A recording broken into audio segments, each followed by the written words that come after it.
미국과 중국이 치열한 패권 경쟁을 신호탄으로 해서 세계 질서의 대전환이 진행되고 있습니다. 저출산 기후위기, 지방소멸 문제처럼 나라의 미래를 송두리째 바꿔놓을 과제도 산적해 있습니다. 그런데 우리 국회는 야당 단독으로 법을 통과시키고 대통령이 이를 거부하는 악순환만 되풀이하고 있습니다. 이럴 때일수록 정치가 세심하게 민생을 챙겨야 하는데 거꾸로 국민이 정치를 걱정하는 이 답답한 상황이 이어지고 있습니다.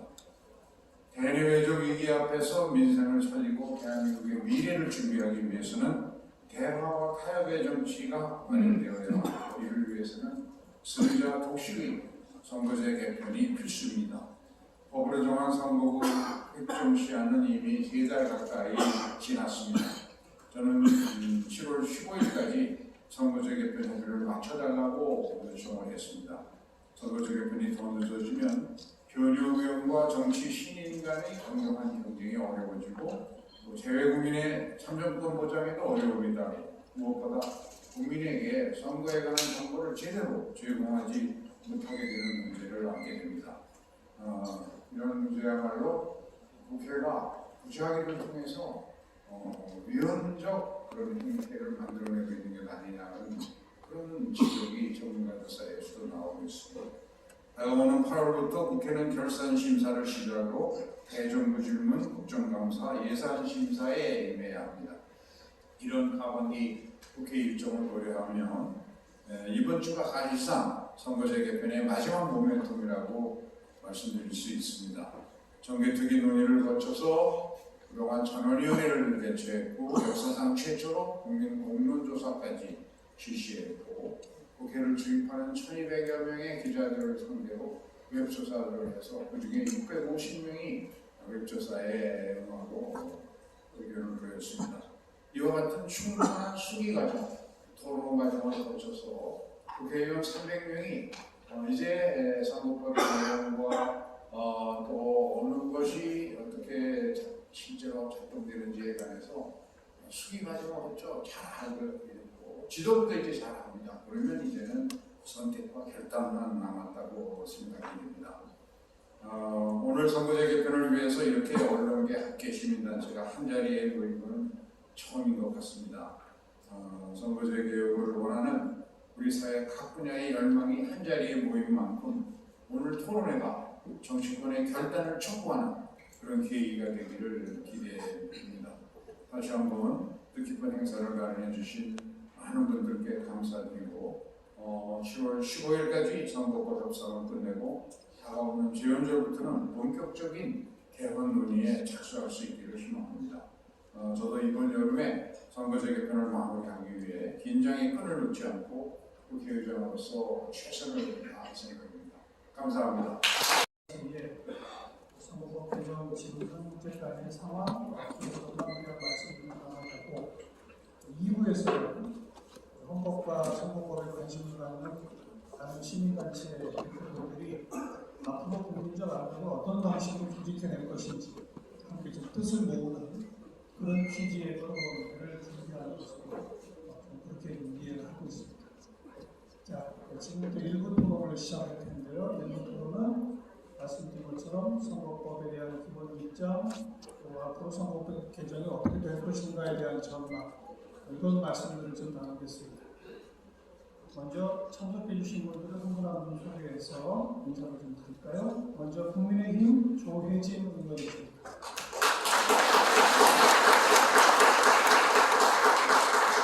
더불어민주당 김영배 의원이십니다. 한겨레신문의 성한용 대기자입니다. 대한민국 지방신문협회 김중석 회장이십니다. 전 한국행정연구원장 안성호 원장이십니다. 정치전 정치개혁위원 맡고 계신 국민대학교 장승진 교수이십니다. 한국선거학회 전 회장 지내신 조선대학교 지병근 교수입니다.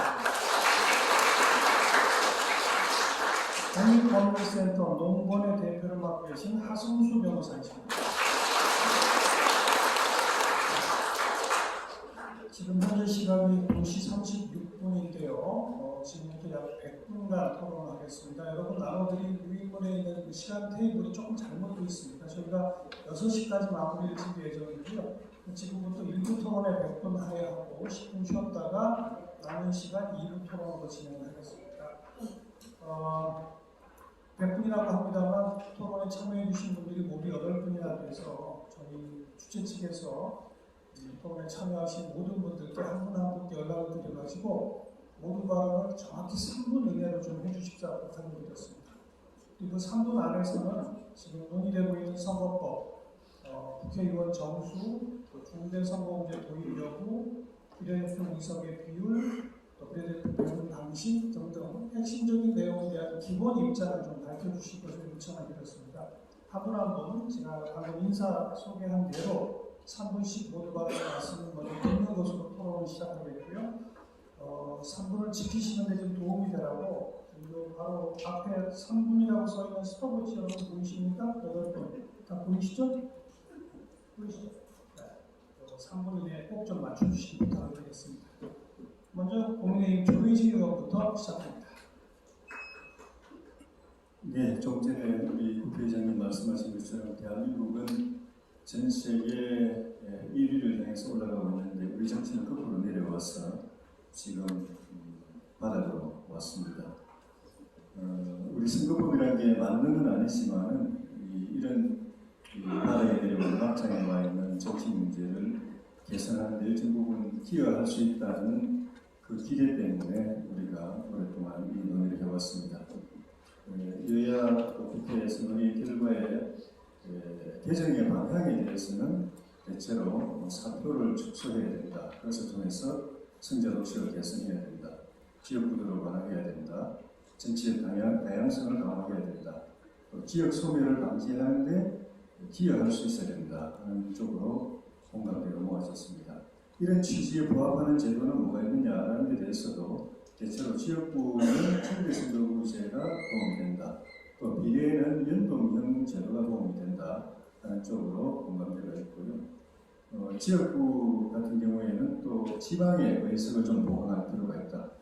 비례 같은 경우에는 권역별 비례제도 도입할 필요가 있다는 쪽으로 논의가 많이 이루어졌습니다. 중대선거구제의 경우에는 저는 긍정적으로 생각하는데 하더라도 동원복합으로 해야 된다고 생각이 들고 3에서 5인제 정도가 적합하다고 생각합니다. 연동형 비례제는 다 아시는 것처럼 위성정당을 어떻게 방지할 것인가, 다른 말로 하면 비례 전문 정당인데 이걸 어떻게 방지할 것인가, 또 비례 의석을 증설하는 문제, 그러려면 총 의석을 늘려야 될 가능성, 아니면 지역구를 줄여야 될 가능성이 있는데 이것이 큰 숙제입니다. 권역별 비례제 같은 경우에는 특정 지역에서 특정 정당이 독식하는 것을 막지 않으면 제도의 취지가 살지 않기 때문에 이것이 과제인데 저는 전국 득표율을 기준으로 해서 지역 권역별 비례 배분을 하는 것도 하나 해결책이 될 수 있다고 생각합니다. 지방 의석을 보강하기 위해서는 지금 인구 기준으로만 의석을 배분하고 있는 것을 면적이나 취약 구조나 업무 용량 이런 걸 감안해서 변경해야 되고 수도권 의석을 좀 줄여서 지방으로 돌려야 된다는 그런 생각입니다. 그동안에 이 초당 모임이나 국회 전원위가 사실상 최초로 개최되어서 큰 진전이 있었습니다. 이게 또 우리 시민사회, 학계, 언론도 동참하고 있는 것은 역사적으로 큰 의미가 있다고 생각이 들고 이번 기회에 반드시 좋은 결과를 내야 된다고 생각이 드는데 이 시점에서 이제 양당 지도부, 키를 가지고 있는 양당 지도부가 정치적 부담을 떨쳐버리고 결단할 수 있도록 어떻게 여건을 마련해 주느냐가 큰 숙제이고 거기에 좀 초점이 맞춰져야 된다고 생각합니다. 네.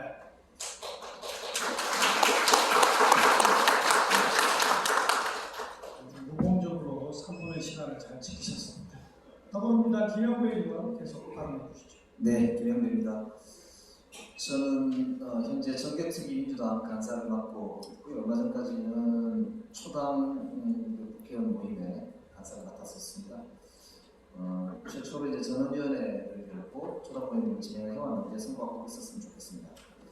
87년 체제를 35년간 해왔는데 대통령 내손으로라고 하는 그때의 강력한 영향력이 아직도 사실은 남아있다고 봅니다만 3,000불 시대에서 지금은 3만 불 시대가 넘었는데 국가적 과제가 달라졌기 때문에 이제는 우리 몸에 맞는 옷을 갈아입을 때가 된 거 아닌가 이제 그렇게 해서 다들 기대가 있다고 생각합니다.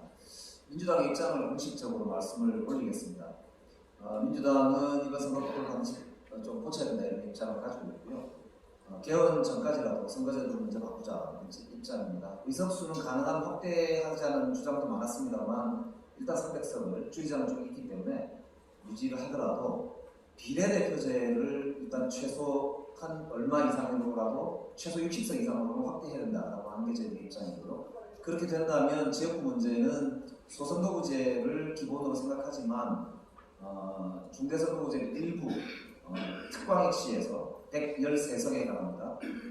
토론 여지가 있다 이런 입장을 가지고 있습니다. 그리고 수도권 인구가 절반이 50%가 넘는 상황을 감안할 때 지역 소멸에 대응하기 위해서 지역균형 비례제라고 해서 지방의 비례 의석을 더 할당해 줌으로써 축소되는 지역구 문제를 해결하고 중복 출마 허용을 통해서 지역구도를 청산할 수 있는 조건을 만들자라고 하는 입장입니다. 더불어서 이번 이제 정개특위에 부여된 임무 중에 지구당 부활 문제와 그리고 교육감 선거제도 문제 그리고 선거운동의 자유 확대 문제 등이 있는데 이런 문제도 조속히 정당이 정말 정치가 우리나라 문제를 해결하는 플랫폼이 되기 위해서 반드시 개혁이 필요하다 이런 입장으로 있습니다. 끝까지 최선을 다하겠습니다.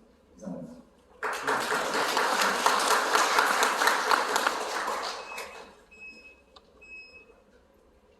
지금 여야에서 한 분 의원씩 저희가 초대했는데 적어도 오늘 나오신 두 분 의원은 한 30분만 얘기하고 하게 될 것 같습니다. 계속해서 한겨레신문의 성한용 대기자 사모님. 네, 한겨레신문 송한웅입니다. 저는 이 선거법 개정의 절차와 과정에 대해서만 간략히 말씀을 드리겠습니다. 지금 조혜진 의원님, 김영미 의원님 두 분의 한때 정권을 드리면 아마 금방 합의하실 것 같아요. 지금 우리 정당 현실이 그렇게 되어 있지 않습니다. 1987년 2월 개헌, 대통령 직속 개헌을 했고요.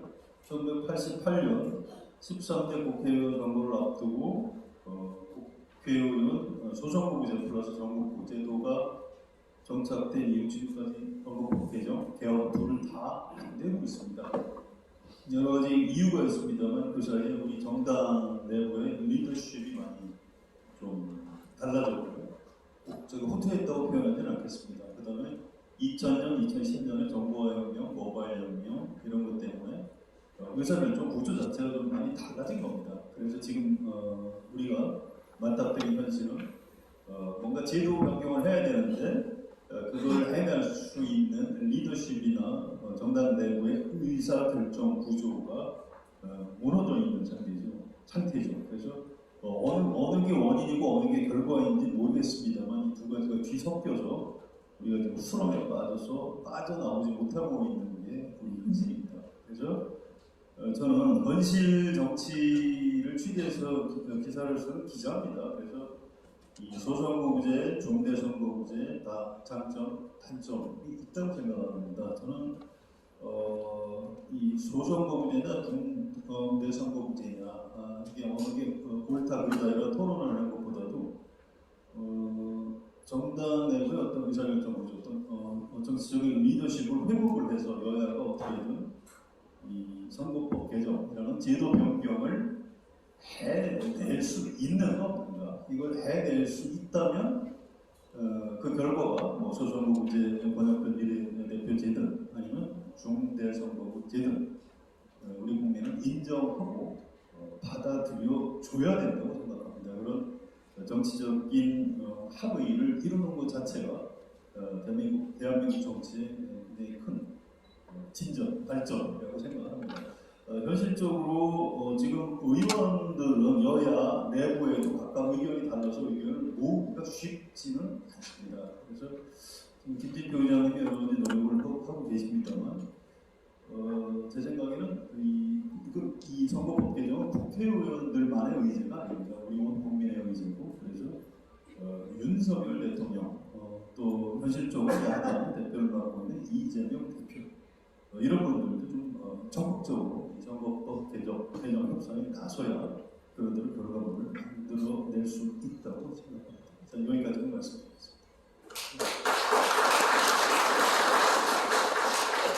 대한민국 지방신문연수회 김종석 회장님. 네. 부장 김용석입니다. 제가 강원도에서 왔는데 3분 조금만 더 기다려주시면 어떨까 생각하시고 멀리서 왔습니다. 민주주의는 규율을 거부해야 된다고 생각합니다. 그리고 다원화, 다양성을 추구해야 되고 또 기회균형과 차등 조정의 정의 제2 원칙이 작동이 되어야 된다고 생각합니다. 그런 차원에서 보면 지금 지역은 인구 소멸로 거의 재앙 수준에 지금 가고 있습니다. 그래서 이제 시도마다 지금 전부 여러분들 아시는 것처럼 특별자치도를 만들려고 합니다. 거대한 수도권과 소멸 위기에 놓인 지방, 조금 전에 조혜진님과 조혜진님 말씀하신 농산업촌에 대한 또 김영배 의원님이 지역 균형 발전 관련된 비례제, 번역별 비례제 전적으로 동의합니다. 저는 수도권에 계신 분들에서 지역을 대한 관점이 틀릴 줄 알았는데 지역에서 가장 걱정하는 선거 국정 앞두고 복잡한 걸 바로 이 부분입니다. 강원도의 경우는 원주 강릉을 제외하고는 모두 4개 시군이 묶여 있습니다. 심지어 춘천은 인구 단독 선거구 가능함에도 불구하고 인구를 모자란 지역에 떼어주기 위해서 강북은 철원, 하천, 양구로 붙고 그렇게 기형적이고 그 주민들이 자기 선거구가 어딘지 잘 모릅니다. 사실 전문가들이나 공무원들이나 좀 일정 부분의 수준에 계신 분들은 알지만 일반 주민들은 자기네 선거가 어디가 붙어있는지 하도 선거구 때마다 발생하지 모르고 있는 이런 실정입니다. 그리고 우리 18개 국회 상임위원 가운데 강원도 국회의원들이 소속된 상임위가 9개밖에 없습니다. 우리나라는 상원도 없습니다. 그래서 인구는 점점 줄고 또 지역의 면적은 넓은데 그것을 대표할 수 있는 다양한 행정수라든가 이익을 대변할 수 있는 제도 장치가 없습니다. 이걸 확보해 주셔야 된다고 저는 생각하고요. 그래서 다른 선진국에서 도입하고 있는 인구 밀도와 면적을 반영한 비례 특례를 동원해서 지역의 정책 다양성, 지역 이해 대변을 기회를 좀 주셨으면 좋겠고요. 보다 근본적으로는 국회의원들의 역할과 지방단체장과 지방의원들의 역할에 대한 명확한 구분이 있어야 된다고 생각합니다. 지금 거의 국회의원님들 지금 지역구분 하시는 거 보면 단체장이 해야 될 일인지 도의원이나 지방의원들이 해야 시의원들이 해야 될 일인지 모두 경험이 되어 있습니다. 그래서 얼마 그곳에 따라다니고 플랫폼 쫙 하고 역할을 분담하면 그 근본적인 국가경영의 시스템을 바꾼 가운데서 이런 국회의원의 역할 그러다 보면 선거구제도 거기에 연동시켜가지고 좀 선진형으로 바꿔줬으면 좋지 않겠나 이런 말씀드립니다. 이상입니다.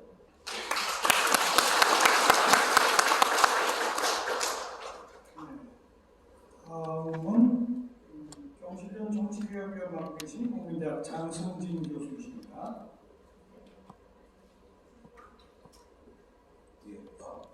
국민대학교에서 국민대학교의 장성진입니다.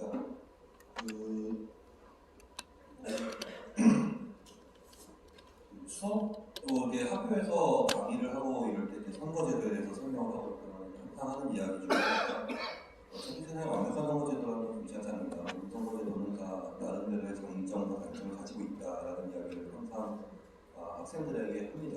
그런 의미에서 그러니까 성환 기자님도 비슷한 말씀을 하셨지만 소선거제도가 아니냐, 중대선거제도가 이런 식의 논쟁은 사실 큰 의미가 있는 논쟁이라고 생각하지는 않고요. 그러니까 지금 현재 한국 정치가 경험하고 있는 여러 가지 문제점들을 그나마 좀 완화하기 위해서 국회의 전반적인 모습이 어떻게 바뀌었으면 좋겠느냐, 그리고 그러한 결과를 가지고 오기에 가장 효율적인 선거제도가 무엇이냐라는 관점에서 선거제도 개혁을 해야 된다라고 생각을 하고요. 물론 저는 그래서 그런 이제 개인적으로는 결국 국회에서 이제 비례대표 의석의 비중이 좀 많이 늘었으면 좋겠다. 그리고 방송 더 나가면 저는 개인적으로는 그것을 위해서 필요하다면 국회의원 좀 소합돼도 충분히 고려해볼 만하다 정도가 이제 제 개인적인 생각입니다.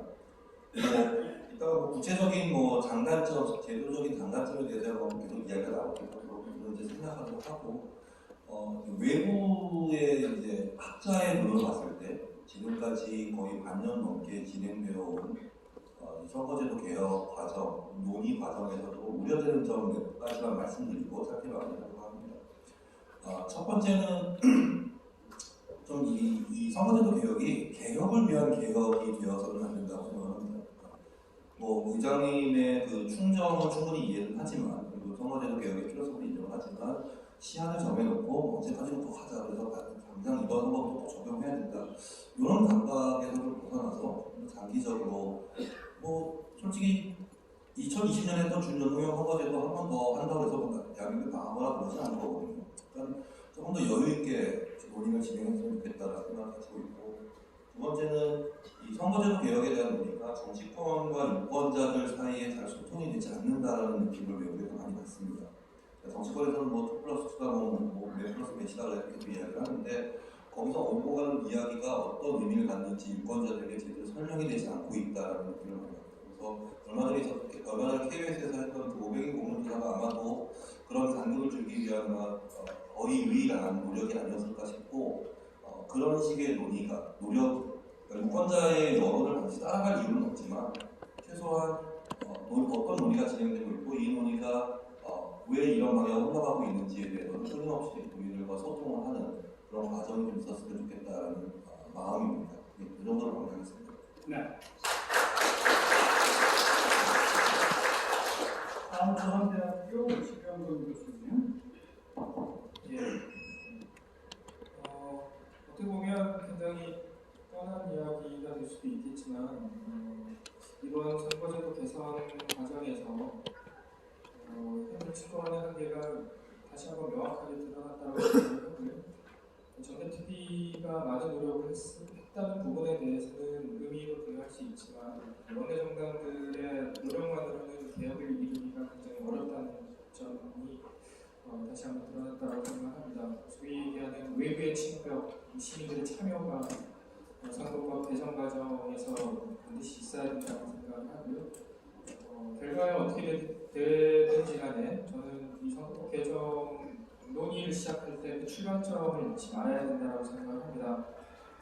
선거제도 개정 시도는 정치 양극화를 지향하자라는 것이었고 양당 중심의 배제적인 국회가 아닌 다당간 표기제적 국회로 변화하자라고 하는 것 그리고 다당제적인 정당체제로 바꾸자라고 하는 문제의식에서 시작되었다라고 하고요.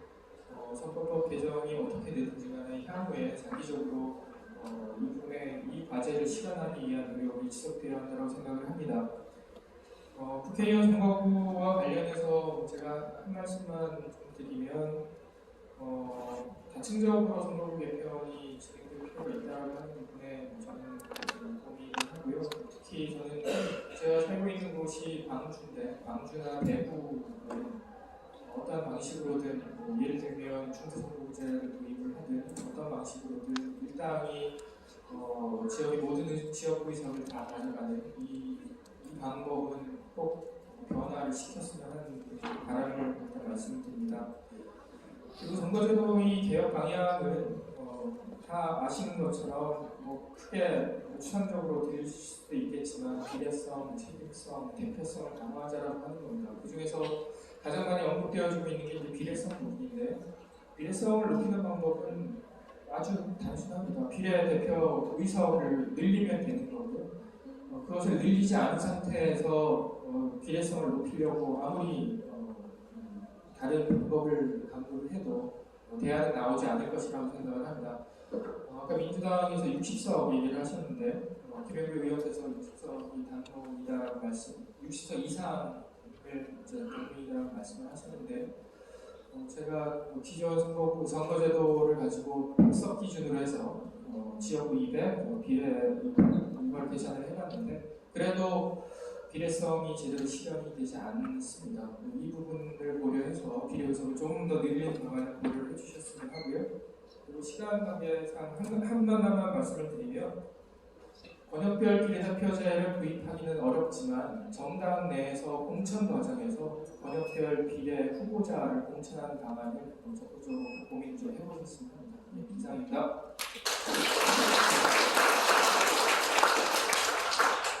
다음은 전 한국행정연구원 남성호 의장님.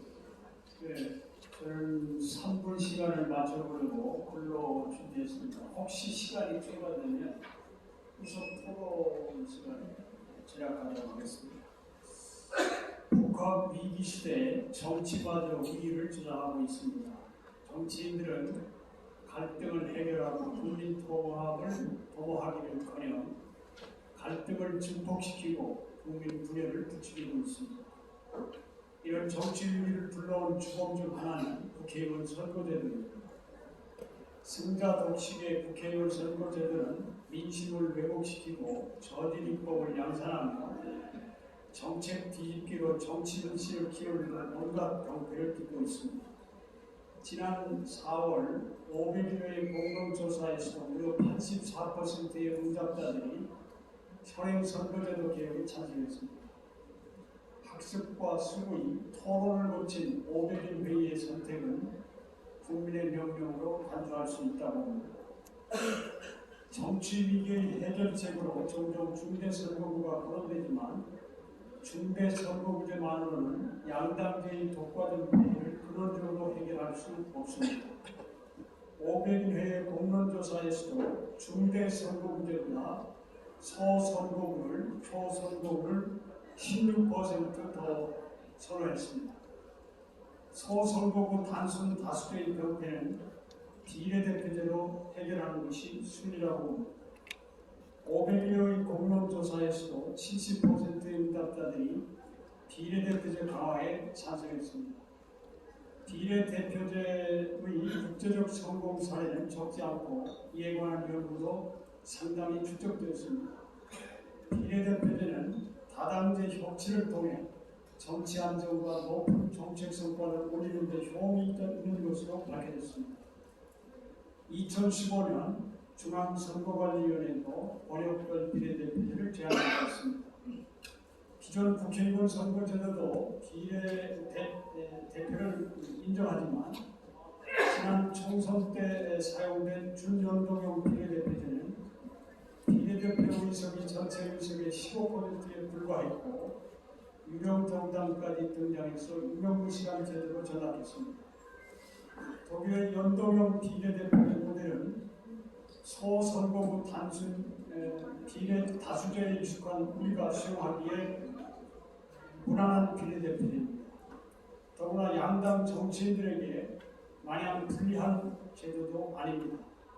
연동형 비례대표제의 장점을 살리기 위해서는 몇 가지 개선이 필요합니다. 첫째, 지역구 의석을 200석으로 비례대표 의석을 100석으로 한다. 둘째, 득표율 5%나 당선자 3석 이상을 얻은 정당에게만 비례대표 의석을 배정합니다. 셋째, 시도 중심의 권역별 비례대표제를 운영한다. 넷째, 지역구 후보는 동시에 권역 비례대표 후보로 출마할 수 있으며 후보 공천과 순번은 해당 지역구 또는 권역별 당원이나 대의원의 비밀 투표를 결정한다. 다섯째, 초과 의석 발생으로 인한 추가 경비는 국회의 경비 전관부도 충당한다. 부디 21대 국회가 연동형 비례대표제 개혁을 통해서 빈약한 민주정에서 강건한 민주정으로의 대전환의 문을 여는 역사적 국회로 기록되길 희망합니다.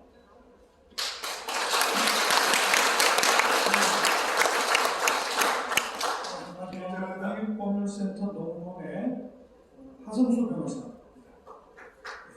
안녕하세요.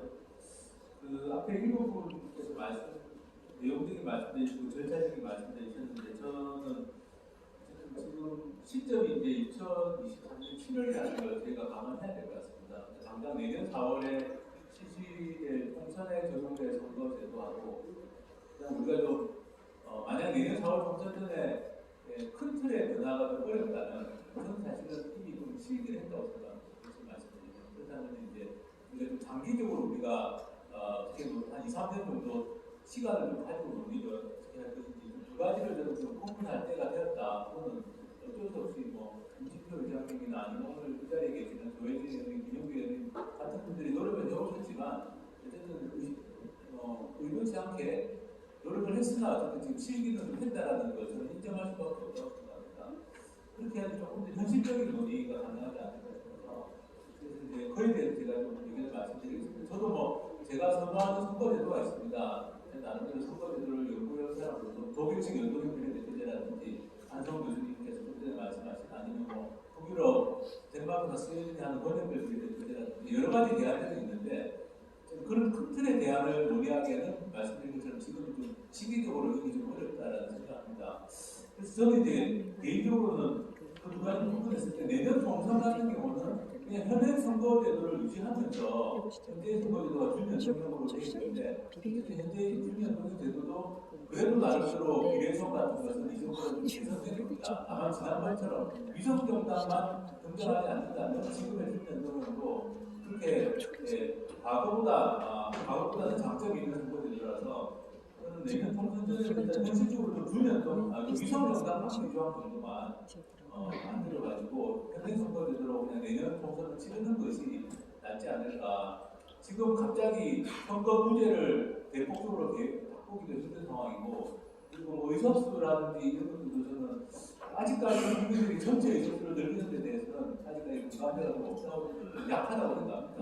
이전보다는 많이 개선되는 부분도 있지만 그래서 내년 총선은 위성정당 방지조항 하나만 좀 확실하게 해가지고 현행 선거제도를 치르는 것도 하나의 방법이고 그러면 또 우리가 근본적으로 선거제도를 어떻게 할 것인가 또 헌법 개정은 어떻게 할 것인가 이런 문제와 관련해서는 저는 이번 선거제도 논의 과정에서 가장 저는 그래도 의미가 있었던 건 500인 공론화위원회라고 생각합니다. 국민들이 참여한 500인 공론화위원회가 그래도 이전에 없었던 시도고 최초의 시도였고 저는 상당히 의미가 있었다고 생각합니다. 왜냐하면 500명의 국민들이 짧은 기간이지만 정보도 제공받고 토론을 해가지고 상당히 의견을 저는 좀 모았다고 생각합니다. 의견의 경향성이 보였고 그래서 이번에 너무 시간이 짧고 했다면 저는 앞으로 이제 선거제도 개혁 논의를 이렇게 국민들이 참여하는 공론화 방식으로 진행하는 걸 저는 법제화하는 게 어떻겠느냐 그렇게 해서 당장 내년 총선 전에 이 공론화를 통해서 큰 틀의 제도 개혁을 하기는 어렵지만 최소한 이번에 위성정당 방지조항 만들고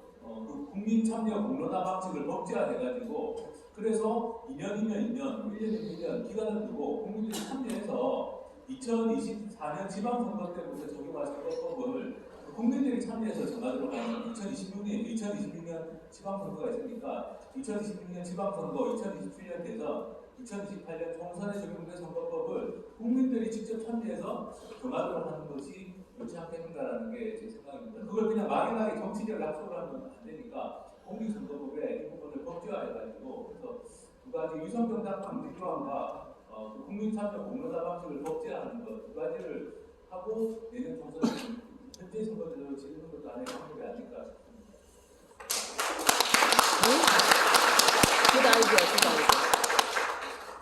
이제 마지막 말씀해 주신 하승수 변호사가 사실 지난 10년 전부터 이 연동형 비례제도의 선거 개혁을 위해서 누구보다 열심히 뛰어오시는 분이고 4년 전 그나마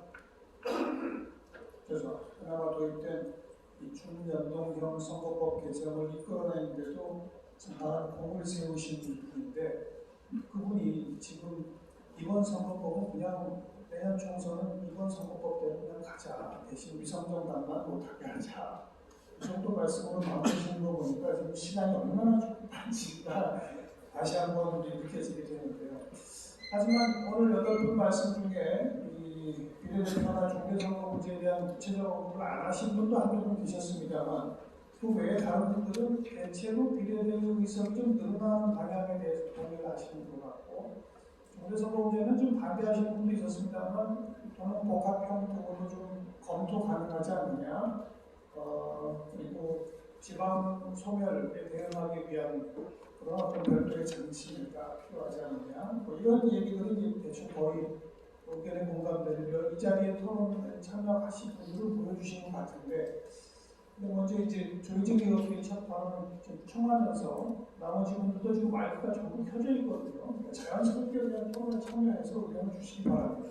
제가 조희진 의원께 먼저 여쭤보려고 하는 건 조희진 의원께서는 조금 아까 저는 뭐 박평 공개선거제 연동형 비례 번역별 비례 직원 등등을 언급하셨는데 근데 정작 당의 대표께서는 의석수 30석 축소를 지금 말씀하신 것도 국회 당 대표 연설에서 말씀하신 거니까 상당히 공식화하신 것으로 보여진다는 거죠. 그렇다면 정원을 30석이나 줄이는데 또는 지역구 의석을 대폭 줄이고 비례의석을 늘리시겠다는 건지 아니면 대폭 비례의석도 줄이고 비례도 무용론적으로 지금 또 당내에서 의견이 나올 바가 있어서 지금 당내 의견 본부가 지금 이 비례의석 증원이나 의원 점수 이런 부분에서 어떻게 지금 파악이 되시는지 그래서 현실적으로 여야가 이 문제를 협상한다면 어디까지 진전 가능할 거라고 판단하시는지 그 얘기 말씀을 좀 열어주시면 다른 분들이 자연스럽게 참여하실 수 있을 것 같습니다.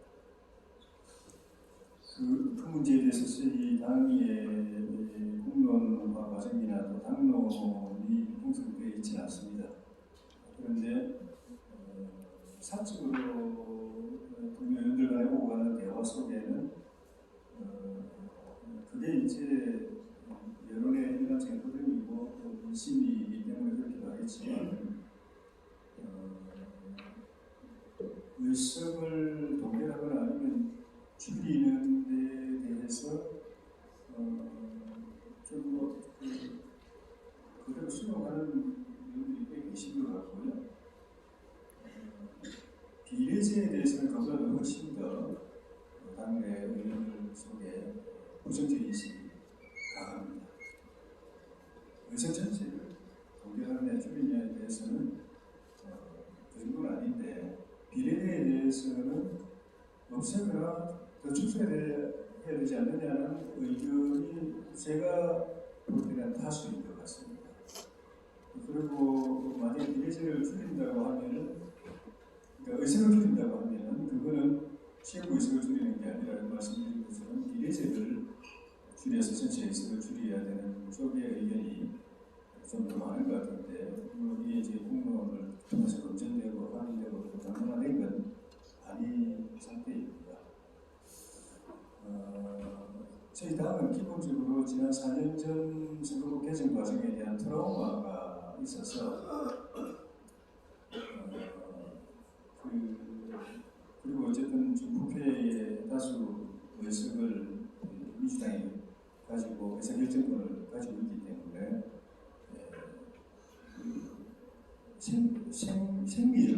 생리적으로 선거법 개정에 대해서는 그렇게 적극적이거나 긍정적인 분위기보다 좀 방어적인 분위기, 경계하는 분위기가 더 강한 것 같습니다. 불신의 분위기도 여전히 남아있고 잘못하면 지난번처럼 또 뒤통수 맞는다. 그래가지고 우리가 만약에 선거법 개정 결과로 총선에서 의석을 우리 당의 그 지지율보다 훨씬 더 못 지난번처럼 낮은 의석을 확보한다. 다른 말은 우리 당이 가져갈 의석을 뺏긴다라고 생각하면 그거는 단체로서는 그건 정치적 책임을 져야 될 일이기 때문에 그건 책임지고 피해야 될 부담을 가지고 있고 다른 분들도 비슷한 생각을 가지고 있어서 그렇게 기대만큼 적극적인 논의는 없는 상태에서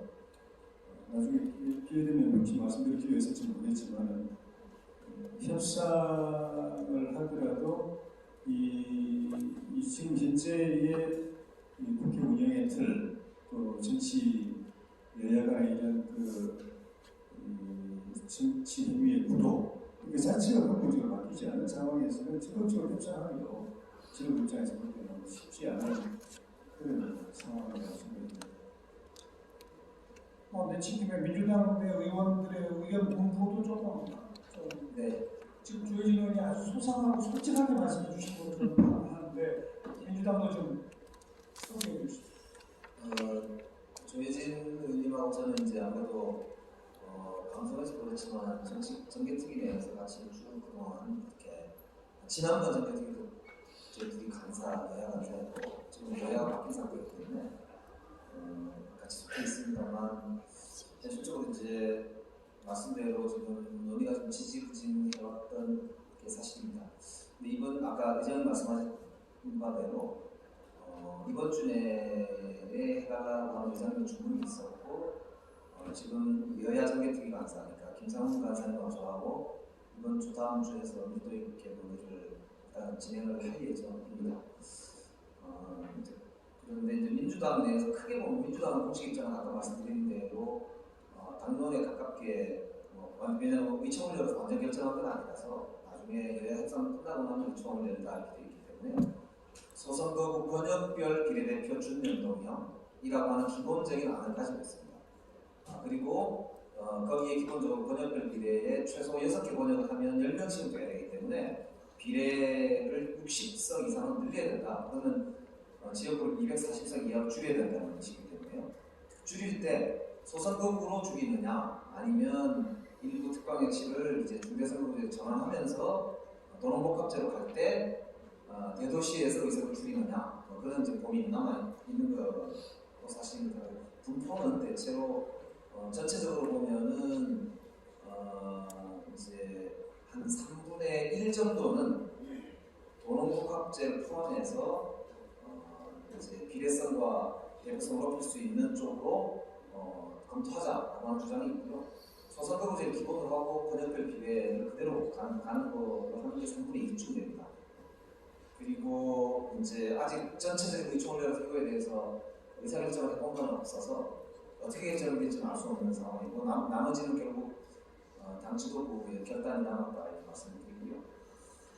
이제 하나 말씀을 드리자면 지역균형 비례제, 그러니까 아까 말씀드린 대로 예를 들면 지역 비례를 60명을 했을 경우에 수도권 서울, 경기, 인천 인구 50%가 넘을 상황이기 때문에 20석을 하고 나머지 지방 전체를 40석으로 가게 되면 현재 판결 2대1에 넘지도 않으면서 어느 정도 지방을 배려할 수 있는 구도는 되기 때문에 지역소멸 대응을 비례대표제를 가지고 권역별 비례를 가지고 되지 않느냐라고 하는 게 저희들 기본적인 입장이고 그래서 그런 면에서도 이제 논의할 여지는 저는 충분히 남아있다 이런 입장입니다. 다만 이제 양당 지도부가 다 지금 투기적 선거제도잖아요.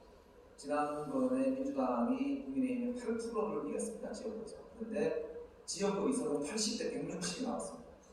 그래서 서울과 경기에서 저희 근소한 차이를 이기는 것도 많고 다음 선거에서 현재대로 간다면 그렇게 될 가능성이 높기 때문에 이제 그랬을 때 한 정당이 수도권을 싹쓸이를 했을 경우에 연동형 비례, 지금 47석이 전체가 준연동이 되게 되기 때문에 수도권 싹쓸이한 정당은 비례를 거의 못 가져오게 됩니다.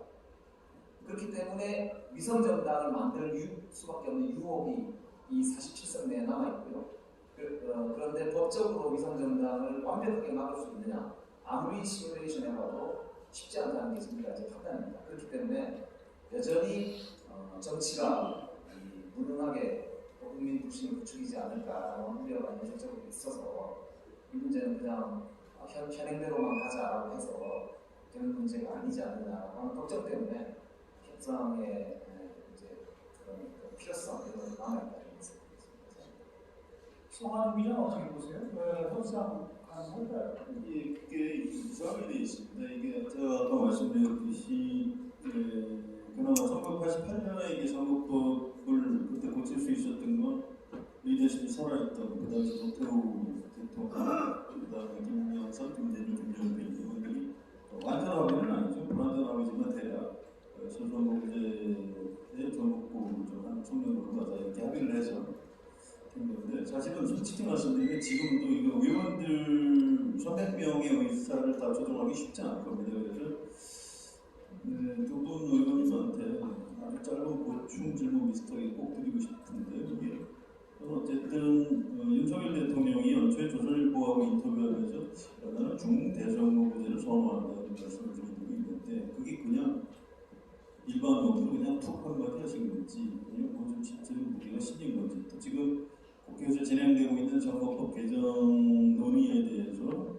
용산 대통령실에서는 어느 정도 관심이 있고 어느 정도 어떻게 좀 챙겨보고 계신 건지, 또 민주당에서는 이재명 대표는 뭔가 좀 윤석열 대통령하고 또 좀 다른 얘기를 하고 있는데, 지금 양당에서 2+2로 진행되고 있는 것에 대해서 어느 정도 관심을 가지고 계시는지 이걸 조금 설명해 주시면 도움이 될 것 같습니다.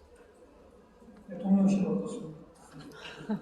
제가 생각하기에는 그냥 대통령께서 그냥 즉흥적으로 하시는 말씀은 아니고 그냥 검사하지만 그래도 공인이기 때문에 나라 일을 이제 브레인스토밍을 하는 과정에서 그에 대해서 생각을 많이 해보신 것으로 알고 있습니다. 그 결과로 그런 의견을 받게 되신 것으로 알고 있습니다. 아마 그게 틀리지 않을 겁니다. 근데 제가 볼 때는 좀 전에 말씀드린 우리 당 지도부의 고민하고 대통령의 이 고민의 지점이 유사할 수 있다는 생각이 듭니다. 그러니까 이거는 지금 우리는 국민의 관심은 정치 개혁이 있거든요. 정치를 어떻게 바꿀 것이냐.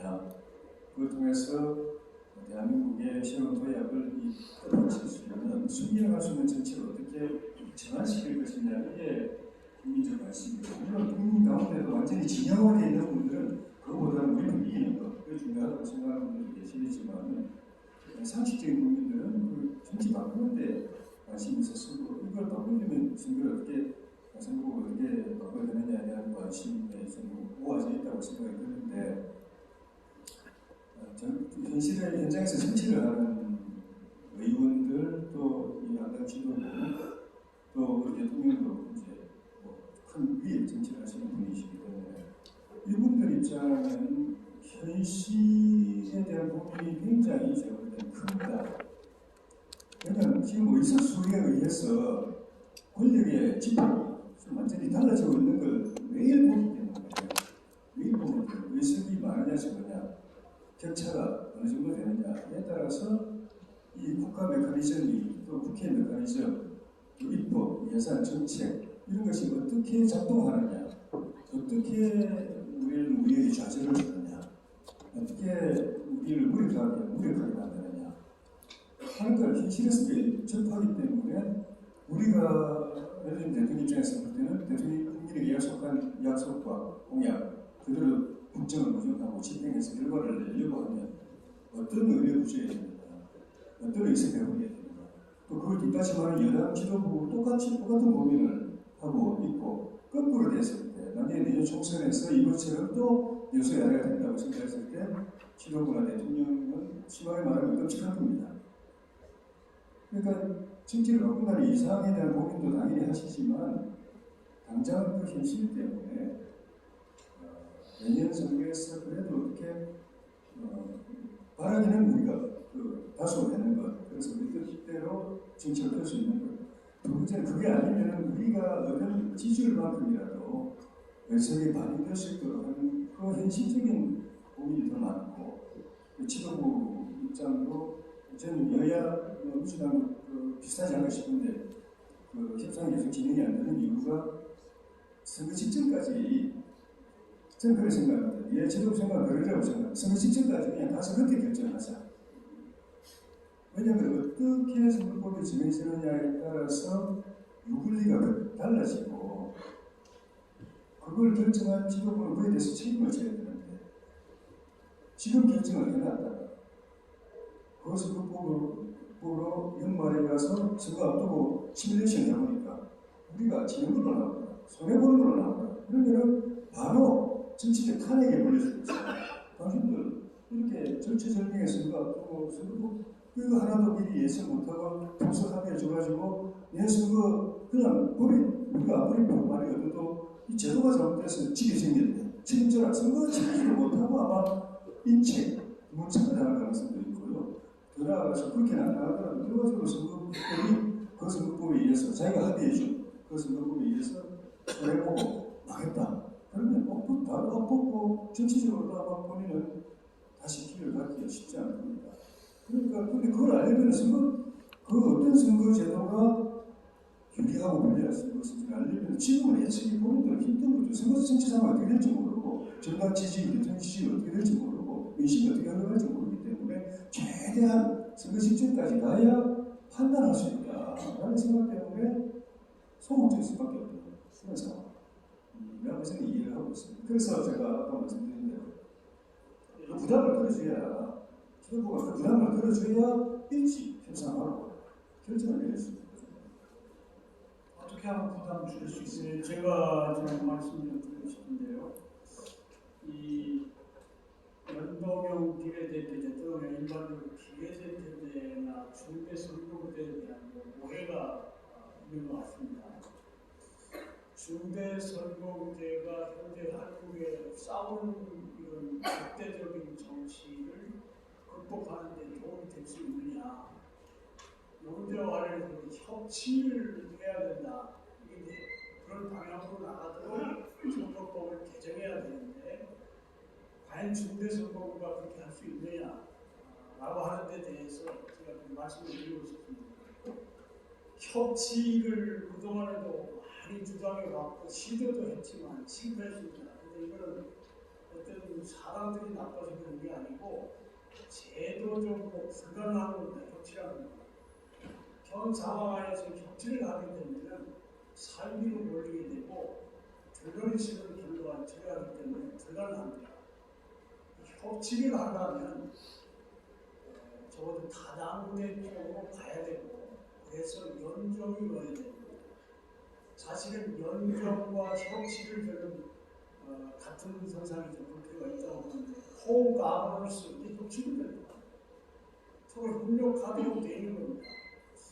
자, 그런데 그러면 중대선거구제가 그런 협치를 가능하게 만들 것이냐 하는 기대가 있습니다. 그런데 작년에 우리 지방선거에서 기초의회 선거 결과를 보게 되면 우리나라 지금 기초의회 선거에서는 중대선거구제를 채택하고 있습니다. 그런데 선거 결과가 어떻게 나오냐면 양 정당에서 94%가 당선됐습니다. 그러니까 제3당, 4당은 거의 전면화되고 없습니다. 그래서 사실은 우리가 선거법이나 선거 제도를 연구한 국제적인 사례들을 보면요, 이 중대 선거구제는 연구가 되지 않습니다. 가치가 그만큼 없다는 겁니다. 그리고 모범 사례도 없다고 말할 수 있습니다. 반면에 비례대표제에 대해서는 많은 연구가 축적되어 있고 다양한 정보도 있고 또 장점에 대해서도 적지 않은 그런 경험적 연구들이 축적되어 있습니다. 자, 이런 걸 우리가 생각해야 되고 더불어서 비례대표제를 하면 양당에게 기득권을 내려놔야 된다. 그게 다당제로 가는 거 아니냐. 기득권을 내놓을 수밖에 없다. 이렇게 생각하는데 그런 측면이 있죠. 그런데 반드시 양당 국회의원들에게 굉장히 희생을 강요하거나 그렇지가 않습니다. 아까도 제가 조금 말씀을 드렸습니다만 이 연동형 비례대표제를 제대로 도입하는 독일의 경우를 보면 지역구 의원으로 지역구 후보자가 동시에 비례대표 후보가 됩니다. 의무는 아니지만 대부분이 그렇게 가기 때문에 의원 입장에서는 사실은 오히려 지금처럼 한 40%, 50% 불가리하는 정치 이런 위험도가 재선의 가능성이 높을 가능성이 있습니다. 단 누가 손해를 보느냐면 정당 지도부들이 손해를 봅니다. 왜? 지금까지는 사실상의 공천권을 정당 지도부나 당 대표가 넘어지고 있기 때문에 양심적인 생각을 갖고 있거나 또 이런 개혁적인 생각을 갖고 있는 국회의원들이 목소리를 낼 수가 없습니다. 조용조용 얘기할 뿐이지 정말 나라를 위해서 국민을 위해서 이런 협치할 수 있는 정치 시스템을 만들자라고 얘기할 수 있는 사람은 있을 수가 없습니다. 이건 누가 풀어줘야 되느냐? 제가 국민이 풀어줘야 됩니다. 그래서 이 국민들이 먼저 이번에도 보면은 이런 500일 회의의 중요한 성과, 놀라운 성과 중에 하나는 처음에는 중대 선거구제에 대한 지지가 굉장히 많았습니다. 그런데 전문가들의 얘기를 들어보고 숙고를 해보니까 비례대표제가 갖는 장점이 많더라는 걸 깨닫게 되면서는 오히려 비례대표제들이 훨씬 많아졌습니다. 중대선거구는 줄어듭니다. 2주 동안의 수익이 들어갑니다. 사실은 제가 볼 때 500일 회의 같은 경우는 미퍼블릭 공론 회의니까 최소한 이런 정도의 수준이라면 한 3개월 정도는 운영했습니다. 굉장히 구체적인 대안이 가지고 제시했을 텐데 조금 애매한 것을 조사가 되게 사실이에요. 짧은 것 때문에도 그렇고 선거법, 선거제도라고 하는 것이 갖는 복잡성 때문에 그렇습니다. 전문가들도 비례대표제도 같은 것을 세부적으로 들어가면 공부하기 위해서 많은 노력을 기울여요. 네. 받아서 두 분 교수님께서 학교 연구 수험 결과 비례대표 확대, 또 연동형 광역별 비례대표제 이런 쪽이 그나마 정치를 전문적으로 연구하시는 분들은 의견이 좀 모아지고 있는 건지 지 교수님하고 장 교수님 말씀해 주시죠. 예, 제가 오늘 말씀을 드리면 사실 정치학자들한테 개인적으로 한국사회가 어떻게 바뀌었으면 좋겠냐라고 하면은 압도적인 다수가 비례대표 확대로 나올 겁니다. 물론 이제 연동형이냐, 뭐 준연동형이냐, 병립형이냐는 저는 개인적으로 비례대표의 숫자가 충분히 확대된다면은 사실 연동형이냐, 준연동형이냐 큰 의미를 갖지는 않는다고 생각을 하고 있습니다. 근데 기본적으로 대부분의 선거제도나 이 선거와 관련된 공부를 하고 있는 학자들은 대부분 비례대표의 의미에 대해서 상당히 공감을 하고 그것에 이제 필요하다라는 것에 이제 고민을 하는 편입니다. 물론 이제 그럼에도 불구하고 이제 과연 비례대표를 늘리는 것이 능사냐 그러면 또 뭐 그렇게 말씀을 드릴 수는 없는 거죠. 이게 아직 비례대표 숫자가 늘린다고 해결될 것이 아닌데 그럼 과연 각 정당이 어떻게 비례대표를 공천하느냐라는 어떻게 보면 이게 선거제도가 해결되는 것이 아니라 정당개혁과도 연결되는 것이기 때문에 사실 저는 약간 어떤 특정 정당의 문제가 아니라 정치권에 대해서 약간 좀 아쉬운 점이 있다고 말씀을 드리고 싶은 것은 과연 이 개혁의 의지가 있느냐, 뭐 사실 이건 특성론에 약간 이미 해당을 예를 들면은 연동형 제도나 준연동형 제도가 문제가 많다. 실제로 병립형으로 돌아가는 소리도 있고. 근데 저는 최소 밖에서 사람들이 야 준연동형 했더니 미성년자만 또 이상하더라. 돌아가자. 밖에서 시민단체나 유권자들이 그런 이야기를 하는 건 괜찮은데 정당이 그런 말을 하는 건 굉장히 어색해 보입니다. 정당이 안 만들면 되는 거고 자기들이 만들어 놓고 야 만들 수 있을까 이건 안 문제가 있다라고 이야기하는 것은 좀 이상하다라는 생각이 들고 비례대표 부분도 그렇습니다. 방금 전에 이제 비례대표를 얼마나 민주적으로 공천하느냐의 문제를 말씀드렸습니다. 지난 2020년 선거를 앞두고 선거법이 개정이 돼서 각 정당이 비례대표를 공천할 때 어떻게 공천했는지 그 회의록을 선거관리에 제출하도록 법이 개정이 됐었습니다. 그리고 실제로 제출이 되었고요. 그러나 누구나 다 예상하듯이 의미 있는 회의록이 제출되지는 않았습니다. 한두 장짜리 언제 회의해서 잘했다 이 정도. 그나마 좀 귀찮았던 모양입니다. 20년 선거 끝나고 그 조항 사라졌습니다. 이런 것들을 보면은 좀 아쉽다라는 생각이 드는 거죠. 과연 정말로 얼마나 진정성 있게 이 선거제도 개혁을 접근하고 있는가에 대해서. 지 교수님. 중대선거제 관련해서 제가 생각드리면 중대선거 과거에는 이제 중대선거제 효과를 과장하는 경향이 있었고요. 그래서 이제 그거는 아니다라는 이야기입니다. 최근에는 이제 거꾸로 중대선거제는 별로 영향이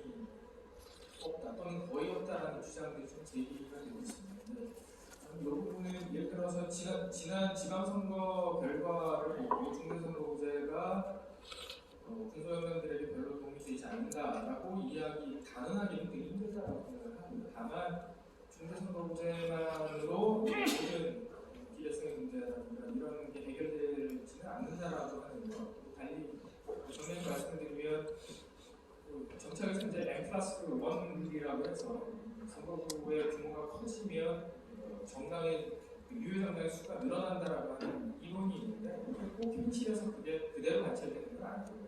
그런 면에서 중대선거구제의 효과를 과장할 필요가 없고 과도하게 이제 축소할 필요는 없다는 말씀을 먼저 드리고요. 두 번째는 비례대표제와 관련해서 이제 정치학자들이 이제 비례성을 높이기 위한 비례 의석을 늘리는 부분에 있어서는 장승 교수님 말씀하신 것처럼 대부분이 동의를 하는데 한 가지 이제 원형별 비례대표제 부분은 의석수가 비례 의석이 충분히 늘어나지 않는 이상 오히려 더 비례성을 악화시킬 수 있다고 하는 부분에 있어서도 정치학자들, 정당학자들이 이제 공감대가 있고요. 제가 마지막으로 한 말씀만 드리고 이제 마무리하도록 하겠습니다. 제가 장 교수님께서 비례대표 공천에 관한 이야기를 하셨는데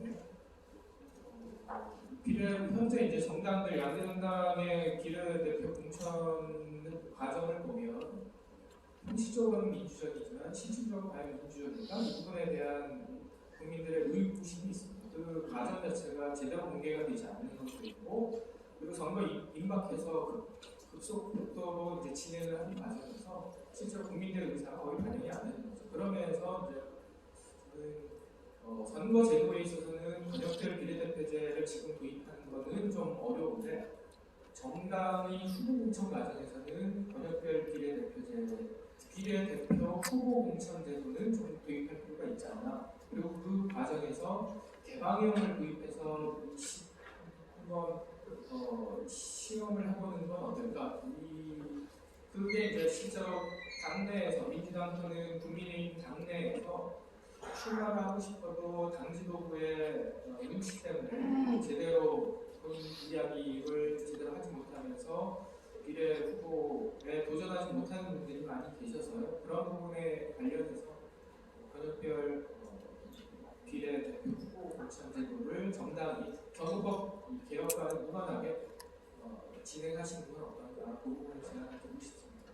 지 교수님 말씀 나온 김에 우리 김종석 협회장 아까 가운데서 오셨는데 인구 밀도와 면적을 반영한 선거구제 이런 표현 쓰셨는데 그렇다고 지금 이제 인구 비례 상하 안성 2대1이 헌법재판소에 판단합니다. 이걸 근본적으로 허물 수 있는 그런 새로운 제도는 지금 아직은 도입되기가 좀 어렵지 않나 싶고 그랬을 때 권역별 비례대표 내지는 공천 정당이 공천만이라도 권역별로 공천하고 뭐 이런 쪽에 대해서는 어떻게 생각하는지 한 말씀 듣고 지금 말씀하신 것에 동의합니다. 권역별 비례를 하기 위해서 공천을 지역을 좀 해야 되는 쪽으로 지금 비례대표제도 거의 정당에서 중앙에 살고 있는 사람이 거의 다 공천돼서 진출하고 있는 상황인데 이걸 좀 균형을 드리면 좋지 않겠나 이런 말씀을 드리고요. 저는 이제 뭐 서울이나 중앙에서 보는 대한민국과 지방에서 보는 대한민국의 선을 그리는데 저는 이제 지방에서 대한민국을 바라보는 이런 겁니다.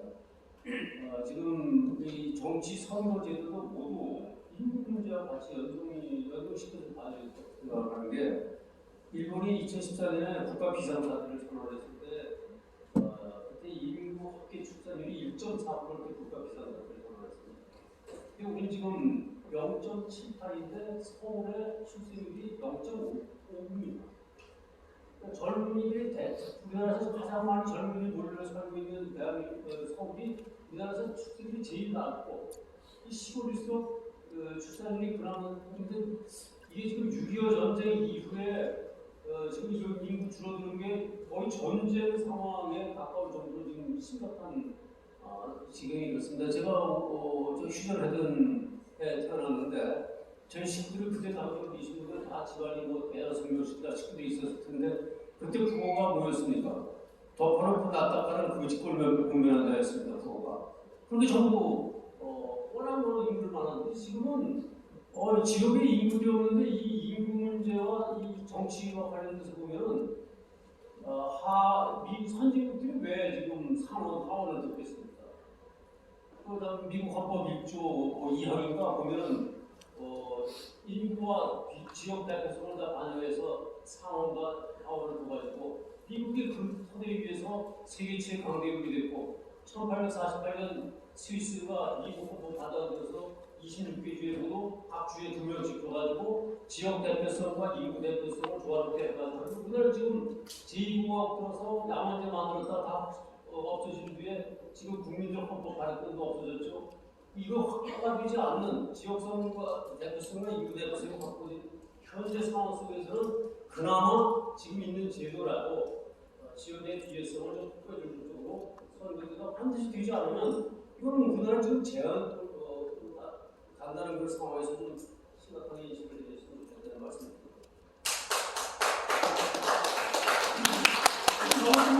네, 저는 아까 이제 성한용 기자님이 물어보셨는데요. 민주당 상황도 사실은 유불리를 안 따질 수가 없지 않습니까? 정치 세력이 유불리 안 따지고 정치한다는 건 거짓말이죠.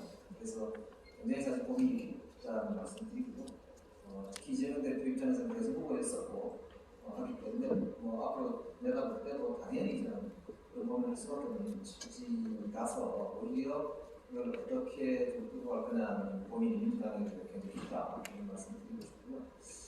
근데 그런 면에서는 사실은 아까 이제 우리 지병국 교수님이 정치권만으로는 어렵다 이런 게 해결되는 거 아니냐라고 참관이 드셨는데 선거법 개정연대가 10년대가 의미가 있을 것 같습니다. 많이 좀 국민 여론을 환기시켜 주시고 정치권으로 압박을 해주시고 대통령을 비롯한 정부 여당에게도 강력하게 촉구해 주시는 게 현실적으로 개혁하는 데 있어서 도움이 되는 상황 아닌가 말씀드리고 싶고 죄송하지만 말씀드리고요.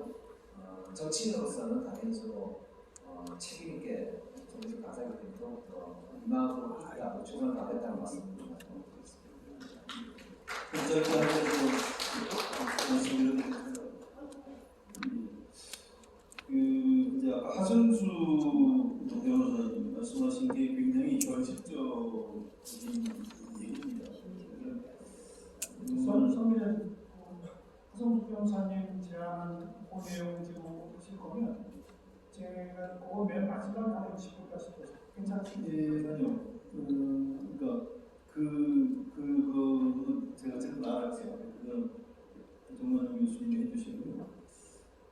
두분 국회의원님 계시는데 사실 국회의원들한테는 자기 다음 당선 때는 가장 중요한 겁니다. 그 욕하시면 안 될 것 같아요. 현실적으로 당선되는 중요하고 정당 승리 중요하죠. 그런데 조금 생각해볼 필요는 있습니다. 저희 이 정치 양극화하고 신티맨이다 보니까 이렇게 길 가다 보면 뭐 예수천국 불신지로 이런 것처럼 총선 승리, 우리 당이 총선 승리하면 천국이 돌아갈 것이고 우리 당이 총선에서 지면 지옥이 펼쳐질 것이다. 지금 이런 얘기 들리지 않습니까? 지금 저는 조금 독하게 얘기하면 지금 대통령도 그런 얘기 하고 계시는 거예요. 인터뷰하면 그런 얘기입니다. 그리고 이재명 대표도 난 총선 지면 나의 정치적 미래는 사라진다. 뭐 그렇게 그런 얘기죠. 저는 좀 심하게 표현하면 거짓말을 넘어서는 아주 정치적인 사기라고 생각해요. 어떻게 한 정당이 총선에서 승리하면 천국이 도래하나요? 아니 설사 그 정당이 가진 가치를 반영한 법률을 다 국회에서 통과시킬 수 있습니까? 불가능한 겁니다. 맨날 국회에서 날치기 할 수 있나요? 안 되는 거죠. 지금 야당이 승리하면 지금 민주당이 승리하면 뭐 세상이 달라집니까? 지금은 달라진 게 뭐가 있어요? 지금도 민주당은 의석이 굉장히 많습니다. 아무리 민주당이 전전을 해도 내년 총선에서 민주당이 지금보다 의석을 늘릴 가능성이 현실적으로 얼마나 있을지 별로 없다고 봅니다. 그래서 전체 보건이 굉장히 중요하고 그래서 이제 정치 지도자가 좀 더 정직하게 총선 승리보다 더 중요한 게 실제 보고 아니냐 이런 생각을 좀. 아까 이제 제가 이제 하승수 변호사님 그걸 왜 처음에 말씀드리려고 했냐면 지금 현실적으로 그것도 방어하기가 쉽지는 않았고 굉장히 좀 걱정이 됩니다. 이게 여야가 버텨야 제3정당 못 들어서게 아마 옛날 선거법으로 다시 복용하려고 할 것 같습니다. 지난번 3년 전에 선거법 지키기도 쉽지 않은 그런 매우 불행한 상황인데 현실적인 토론을 좀 들어봤습니다. 말씀해 보세요. 예, 사실 이런 것 같습니다. 이제 저는 이제 조혜진 의원님하고 김영준 의원님 되게 솔직한 진솔한 말씀을 해주셨다고 생각했는데 저는 우리 진솔한 얘기를 해주시길래 감사하다는 말씀을 드리고 싶고요. 당장 내년이 이제 총선 1년도 안 남았기 때문에 각 당 지도부나 핵심 분들이 있는데 당연히 내년 총선의 결과를 미리 염두에 두고 선거법을 가지고 고민할 수밖에 없는 상황이 된 것 같습니다. 저는 그걸 또 뭐라고 하면 처벌로 뭐라고 생각합니다. 근데 이제 중요한 건 이제 사실은 아까 안성호 교수님 말씀하신 그런 비례성이 부담된 선거제도, 한마디로 말해서 정당 투표율대로 의석을 가져가는 선거제도가 되면 이제 선거를 앞두고 각 정당이 가지는 그런 불안감들이 사실 줄어들 수가 있습니다. 왜냐하면 우리가 받은 표만큼은 나오니까. 근데 이제 지금은 자칫 잘못하면 우리가 받은 표보다 훨씬 적은 의석을 가져가고 상대방 정당은 자기들이 받은 표보다 더 많이 가져가는 현상이 그동안 우리가 계속 경험해왔기 때문에 그에 대한 불안감이 큰데 사실은 선거제도라는 게 잘 만들어지면 장기적으로는 그런 불안감을 해소할 수가 있습니다. 정당 지도부도 선거 앞두고 우리 당 지지율을 어떻게 올릴지만 고민하면 되지 이게 표가 어떻게 계산돼가지고 우리 당이 역사까지 갈지 끝까지 고민 안 되는데 이게 지금은 어쨌든 당장 내년이 총선이기 때문에 그런 장기적인 어떤 정당의 불안감을 해소하고 정당이 나아갈 방향을 가자는 이야기가 사실 저는 내년 총선 앞두고 참 쉽지 않은 얘기라는 생각하고요. 그 역사적으로 선거법을 바꾼 사례들을 보면 선거제도를 크게 바꿀 때는 대체로 보면 아예 전문가들에게 많은 권한이 주어지든지 아까 교수님 말씀하신 것처럼 학계에서 그래도 어느 정도 동향이 생기기 때문에 아니면 이제 국민들이 국민투표를 하든지 아니면 뭐 선거법 무슨 시민회의 의회 공론화 같은 걸 하든지 그러니까 국민들이 많은 어떤 의사결정권을 가지든지 그 두 가지의 경우에만 사실은 큰 틀의 선거법 개혁이 가능했습니다. 나머지의 경우는 이제 그렇게 이제 정당들이 당장의 선거가 아니라 좀 장기적인 불안감을 해소하기 위해서 정치적 합의를 하는 경우인데 사실 우리나라의 지금 우리 정치는 그건 좀 어렵다고 너무 정치 안보가 심하기 때문에 그렇다면 이제 아까 말씀드린 것처럼 이후의 선거법 논의는 전문가들이 상당한 권한을 가지고 국민들이 사실상 어떤 권한을 가지고 그런 논의로 가는 게 필요하고 지금은 사실 솔직히 말씀드리면 그렇게 약속하는 정당이야말로 정말 그나마 진정성 있는 거 아닌가. 당장 내년 선거를 앞두고 여러 가지 고민들을 하고 있는 상황이라면 최소한 우리가 이렇게 이번 선거 때는 큰 틀의 변화를 못한다면 정말 앞으로는 정말 우리가 국회의원들이 만드는 게 아니라 선거법을 정말 많은 전문가들이 참여하고 또 국민들이 정말 제대로 참여해가지고 국민들이 권한을 행사하는 그런 걸로 하겠다라고 하고 약속하고 그런 거라도 독자를 해야지 정말 진정성이 고민이라고 있는 게 아닌가. 지금 여야가 하승수 변호사님 말씀하신 것처럼 선거법 내년 총선에는 그냥 거의 손 안 대더라도 앞으로 선거법 개정은 전문가 시민들이 참여하는 데 권한을 주겠다를 합의할 수 있을까요?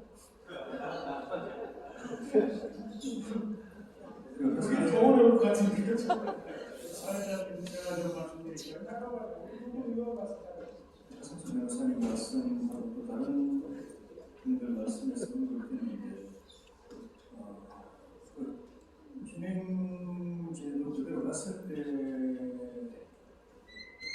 물론 이제 선거법을 개정해서 지금은 다른 연동의 비례제로 갔을 경우도 마찬가지고 개정이 안 돼서 현행제도 들어간다면은 변화한다 합니다. 원래 이제 그 현행제도는 준연동제거든요. 그러니까 그 100% 연동제를 하려면 독일처럼 뭐 지역구 반 비례 반 정도 해야 되는데 우리는 지역구 253 비례 47석을 했기 때문에 그걸로 했으면 준연동제인데 그것도 캡을 세워가지고 30석만 하고 17석은 경리형을 했기 때문에 그래서 정확하게 말하면 준연동이라고 그러겠지만 어쨌든 이 개정을 안 하면은 준연동제가 지난번에 한 번만 적용하게 돼 있기 비례 연동 비례라고 합니다. 그거는 사실 비례성이 조금 나을지 모르겠지만 큰 의미는 없는 거고, 문제는 그렇게 간다고 가정했을 때 지난번 같은 일이 또 벌어지지 않았을 것 같습니다. 위성정당 문제인데 저희가 특히 정기특위에서 정말 고심에 고심을 끌어내도 쉽지 않습니다.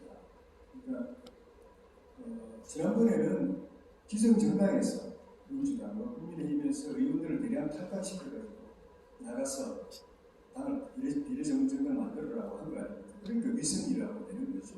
실질적으로 같은 한 몸인데 별개 정당이 아닌데 그냥 비례 의석을 좀 더 가져가려고 하려고 그냥 그런 걸 기술을 부리는 거. 그래서 이제 위성정당이라고 하는데 그걸 안 할 수도 있다고. 정당이 국민들 앞에 공개적으로 선언을 하면 아마 그 체면되니까 그걸 못할 수도 있다고 보는데 그런 형식적 의미에서 위성정당은 막을 수도 있지만 실질적인 위성정당이 있을 수가 있습니다. 그러니까 내용적으로 보면은 노선이나 여러 가지 이런 면에서 민주당과 같은 식인데 국민의힘과 같은 식인데 당에서 파견해서 만드는 당이 아니라 밖에서 스스로 만드는 겁니다. 자기 개인의 팬덤을 가지고 비례 지역을 안 하고 비례만 가지고도 5석, 10석, 20석 거기서 얻었을 때고 생각하는 사람들이 있을 수 있습니다. 그래도 조국 정당이 있을 수가 있습니다. 우리 그냥 호사가들 차원에서 이야기를 하지만 조국 정당, 조국이 다 만들 수 있습니다. 김어준 다 만들 수 있습니다. 정광훈 목사 다 만들 수 있습니다. 지금 우리 공화당이라고 했는데 이거 비례정 정당으로 돌려버리면 또 의석을 가져갈 수 있습니다. 그래가지고 선거 끝나면 지난번처럼 합당해버리면 사실 똑같은 위성입니다. 그거는 어떻게 막죠? 그거는 안 돼요. 그래서 결국은 정치권의 정권 안에 정당의 신사도 또 밖에 있지만 그래도 정치 기본 룰을 지키는 사람들이 정당을 만들고 선거를 해야 되는데 우리가 그게 안 되는 거죠. 저희 정대특위가 유럽 출장 가가지고 독일에 여행 가가지고 당신들은 왜 위성정당을 안 만들어? 위성정당이 안 나오느냐고 질문하니까 우문처럼 그 상식 밖의 질문을 하는 그런 느낌이었습니다. 우리가 연동형을 만들었는데 그래가지고 위성정당 만들면 우리가 연동형 만들었고 연동형 깨는 행위를 연동형을 무력화하는 행위를 같은 정당이 한다는 게 사실은 맞습니까? 잘 맞는 말이거든요. 우리가 독일은 그게 지켜지는 굳이 법으로 강제하지 않아도 국민 앞에 선서 안 해도 맹세 안 해도 상식이니까 연동형이 좋아서 만들었어요. 그걸 무력화하는 행위를 할 수가 없는 거죠. 근데 우리는 그걸 하는 정권 정당도 그렇고 밖에 있는 정치 세력도 그럴 수 있다는 것이 문제인 거죠. 그걸 제한하면 정말 그 이상으로 지금 정치 막자라고 하는 이 정치가 바뀌는 그 이상으로 국가적으로 사회적으로 그게 바뀌지 않으면 그 현상이 또 재현될 가능성이 많아서 그래서 연동형 비례제 제도를 어떻게 하느냐면 별개로 제도 자체가 근본적으로 이런 마이팅이 막혀 있다. 그 고민에 대한 지금 솔루션이 전혀 안 나오고 있다라는 걸 말씀드리고 싶습니다. 그리고 추가로 또 하나는 선거법에다가 한 교수님께서 3%하고 5석 그 말씀하셨는데 그거는 혹시라도 방지성이 될 수 있는데 그건 정당 같은 정당이 찬성할 수가 없습니다. 지난번에 한석밖에 지역에서 한석밖에 없었거든요. 그런데 득표율은 10% 넘었는데 그 중에 하면은 정의당은 비례배분에 참여 못합니다. 지역구 한석만 가져가야 될 가능성이 많습니다. 정의당이 동의할 수가 없습니다. 그리고 뭐 하성수 변호사가 얘기한 선거법 개정의 여야가 앞으로 다음번 선거법 개정할 때는 전문가나 시민들의 참여하에 개정한다 내용 결정을 이런 걸 합의할 수 있겠는지. 지금 이런 정당이 지금처럼 기본적인 이 자정 기능도 없고 정치적 자율성도 없고 서로 동질감도 없는 상황, 스스로 계획을 할 수 없는 상황에서는 제도로 이런 말씀 나왔지만 이런 제도적 결정은 국민들이 하고 시민사회가 하도록 하는 것도 방법인데 그런 두 가지입니다. 하나는 국민들도 분열되어 있으면 안 됩니다. 국민들은 통합되어 있어요. 정치는 분열되어 있어도 국민은 통합이 되어 있어야 그 국민한테 맡겼을 때 통합적인 결과가 나오지. 근데 지금은 사실 국민도 편가르게 되어 있고 양쪽 진영은 정말 심하고 그 사람들이 우리 정치를 더 분열시킨다는 분석이 나올 정도 아닙니까? 국회의원들은 자기들끼리 여야끼리 좀 잘 보고 싶은데 바깥의 지지자들이 아직 지지 말린다, 견딜 수가 없다라는 이야기가 나오고 있으니까 국민 통합이 전제된다면 할 수 있고 그 다음에는 그것조차도 국회가 결정해야 되거든요. 우리가 하지 않겠습니다. 국회에 맡기겠습니다 하는 것도 국회가 결정해야 되는데 그 두 가지가 이제 해소가 되면 그건 좀 방안을 될 수도 있다고 생각합니다. 현실적으로 어렵다는 얘기겠죠. 아까 말씀드린 시대 아까 시대가 아니고 시민 연대 모임이 내 역할이 아닐까 생각합니다. 중위 자기머리를 무방한다고 생각하고요. 그래서 국민공론화위원회 법을 제 생각을 한다면 8월까지 만약에 선거법 개정이 안 되면 9월부터 정기국회 들어가면 시민연대에서 이거라도 해라. 그래서 이거하고 그다음에 위성정당 감기법 두 개를 해서 딴거 보고도 이거는 꼭 해야 이렇게 주장을 하시면 저희들 입장에서 비상대책위에서는 압력을 많이 받아서 그나마 우리가 정치인이 될 수 있다. 근데 이제 통과가 될 수 있느냐 그 문제는 조금 현실적으로 제가 여기서 혼자 말씀드리기 좀 어렵지 않나 싶습니다. 한원재 지금 그 공론화 시민회의라고 하는 부르는데요. 이것은 우리 국민이 어느 정도 통합되어 있을 때 작동하는 기제가 아니냐 이런 생각을 하실 수 있습니다. 하도 지금 국민 분열 상태이기 때문에 어떤 모임을 만들어도 그것이 더 분열을 가속시킬 수 있지 않느냐 이런 우려가 드는데 제가 그 네팔에서 한 몇십 년 동안 내란을 겪은 상황에서 헌법을 제정하는 과정에서 바로 이런 공론화 시민회의를 만들었습니다. 그런데 그 결과를 케이스 스타디를 한 거를 한 7년 동안에 이걸 이렇게 조사한 걸 보니까 진짜 분열지키는 건 누구냐면 정당들입니다. 그리고 정치 지도자들, 특히 중앙에 있는 이 사람들이 국민을 분열시키고 통합은 어디서부터 시작되느냐 봤더니 지방의 주민들부터 통합력이 생깁니다. 그런 측면에서 그리고 그동안에 수십 년 동안 이런 그 미니 퍼블릭에 대한 많은 연구들이 축적이 되어 있습니다. 그 연구들을 보면은 우리가 생각하는 것보다 훨씬 더 이 시민들이 이 통합적인 이런 그 수부리 과정을 거쳐서 올바른 방향으로 합리적인 결정을 한다라고 하는 것이 밝혀졌습니다. 물론 대전제는 학습이 필요합니다. 이때는 전문가들의 의견을 찬반 의견을 충분히 듣고 또 토론을 하고 그리고 일정한 기간 동안에 자기 의견을 바꿀 수 있는 기간을 주게 되면 올바른 결정을 한다라고 하는 것이 거의 정답으로 나와 있습니다. 그런 측면에서 우리나라에서 이번에 500인 회의가 2주 동안에 가동됐음에도 불구하고 놀라운 결과가 나왔다는 것은 보여주고요. 앞으로 이런 방향으로 선거법 개정이나 헌법 개정은 국민이 특히 이런 미니 퍼블릭을 활용하는 방법으로 공론화 시민회의를 활용하는 방법으로 가는 것이 오는 길이다 이런 말씀을 드리고요. 아까도 여러분들 말씀하시는 걸 들으면서 답답하다는 생각이 많이 들었는데 너무 현실을 고려하다 보니까 어렵다 되겠냐 조금이라도 가보자 하는데 되게 기회를 조금 가자고 하면 가지도 못하고 안 하는 광폭으로 내디뎌야 되는 거예요.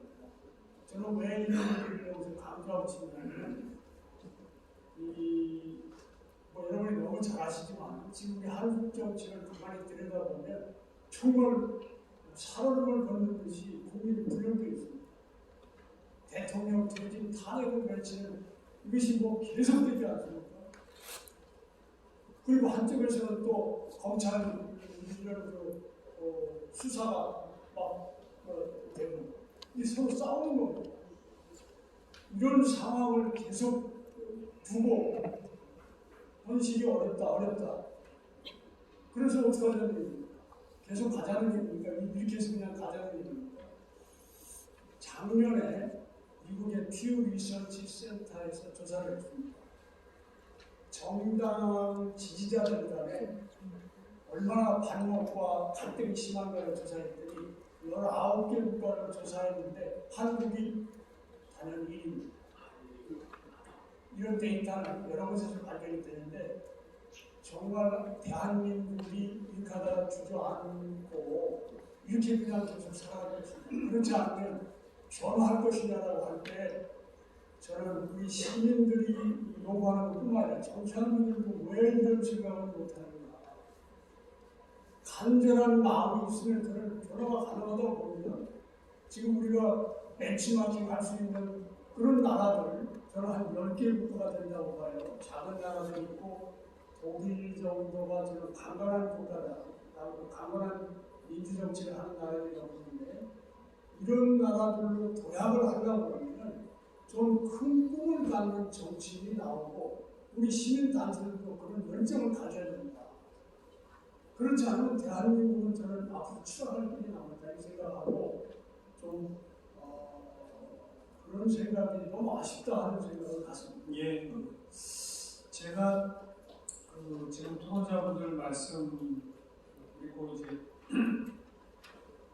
그동안 제가 생각하던 바를 좀 종합해서 약간 거칠게 제 식으로 좀 요약을 해보면 어려운 것 같습니다. 그러니까 이 승자독식의 지금 선거제도 후에 국가성이 사라지고 비례성이 매우 떨어지는 선거제도의 그 결과가 거대 양당의 독점이죠.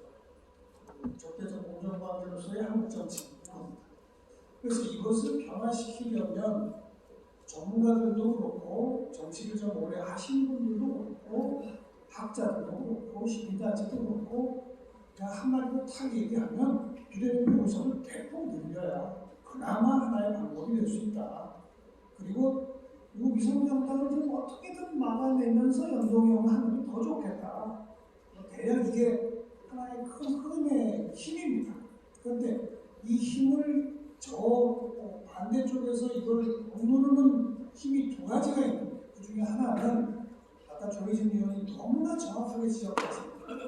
대통령도 양당의 지도부도 정치 현실을 고려하지 않을 수 없다. 유불리를 고려하지 않을 수 없다. 덜컥 그냥 교과서적으로 어느 제도라고 덜컥 받을 수 없다. 선거 막판까지 가봐야 한다. 뭐 이런 정치 현실을 논리라고 하는 게 하나가 있고요.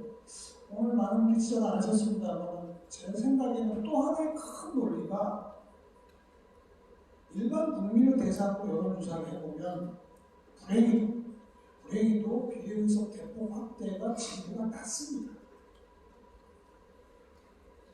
그리고 의원 정수는 오히려 줄이라는 게 더 높습니다. 이게 참 큰 고민돌인 거예요. 제가 보기에. 물론 다행스럽게도 500인 공론화 조사를 해보니까 그 500인 시민들을 추첨식으로 뽑아서 전문가들의 토론을 충분히 전달하니까 비례의석 늘려라가 대폭 증가했다는 것은 매우 다행스러운 현상이나 그냥 일반적인 국민 여론조사를 하면 국회의석 줄여라, 비례의석 필요 없다. 이게 훨씬 높게 나오니까 그렇지 않아도 정치 현실을 감안해서 눈치 보고 선거 때까지 미적미적 되려는 양당의 지도부들은 민심이 그러니 우리가 전폭적으로 비례의석 확대에 대타협할 수 없다는 식으로 가는 겁니다. 민심은 핑계야. 그러니까 우리 시민단체는 사실 시민단체는 민심에 등을 업고 움직여야 되는 시민단체인데 아직 민심이 시민단체 편이 아닌 거예요. 적어도 비례의석 대폭 확대에 있어서만큼은 그게 부정할 수 없는 우리 현실인 겁니다.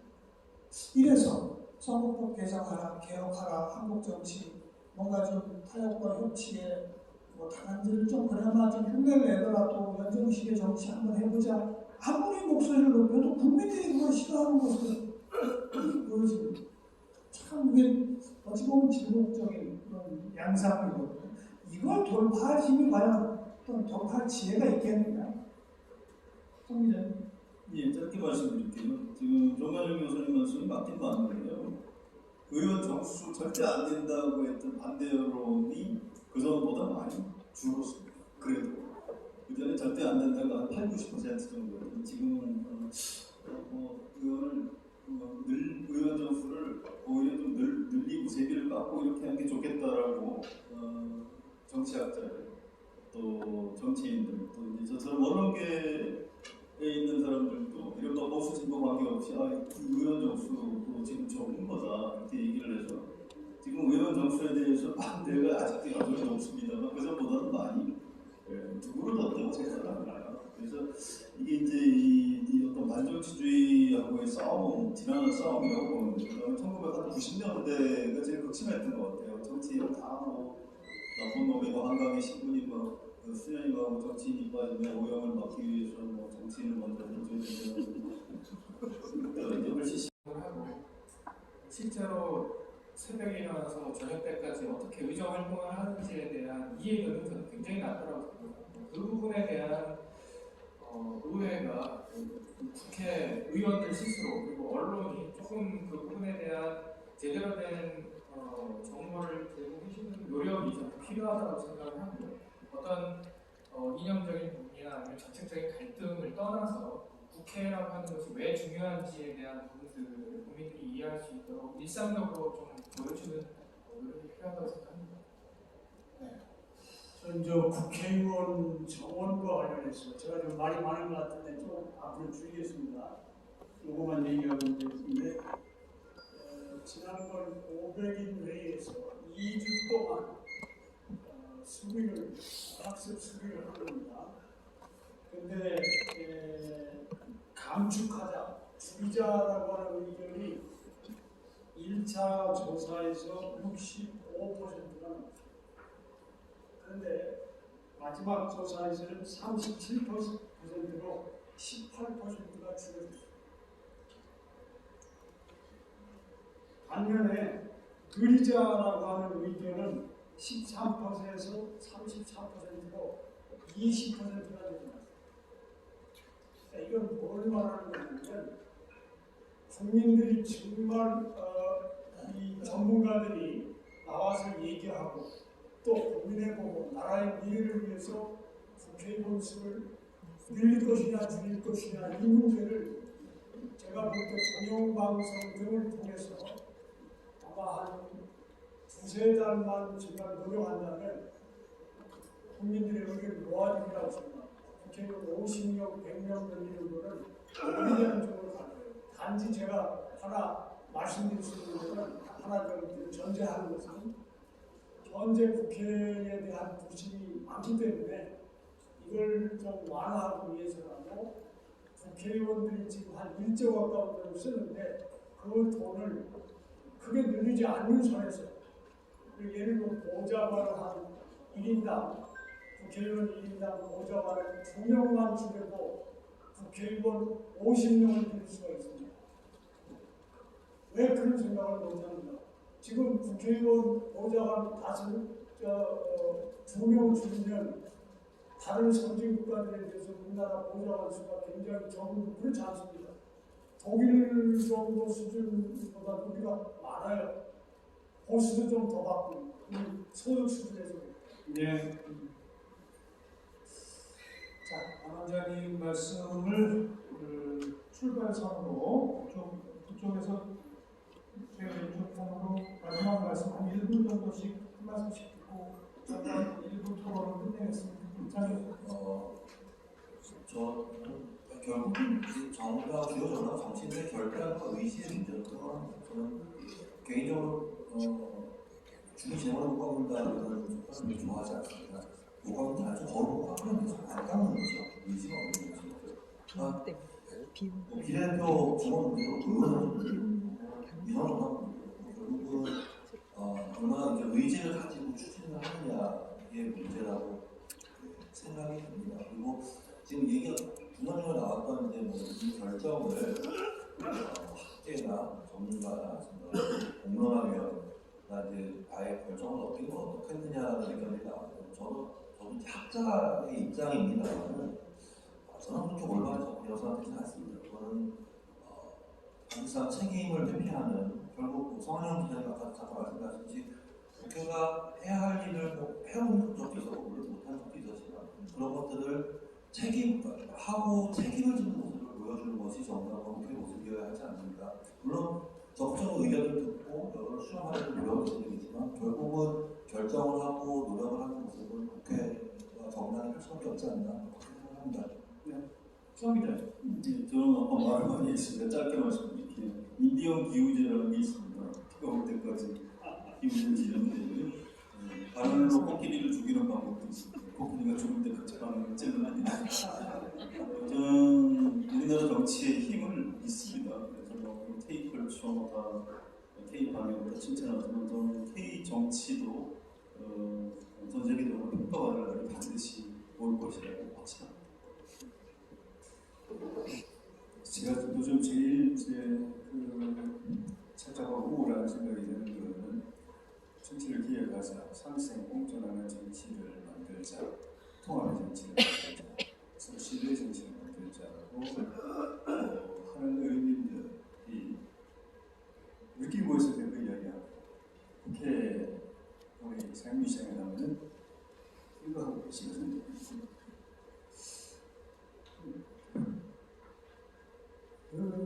그 현실이 대통령, 야당도 마찬가지였는데 여당이나 대통령께 부담을 주는 거예요.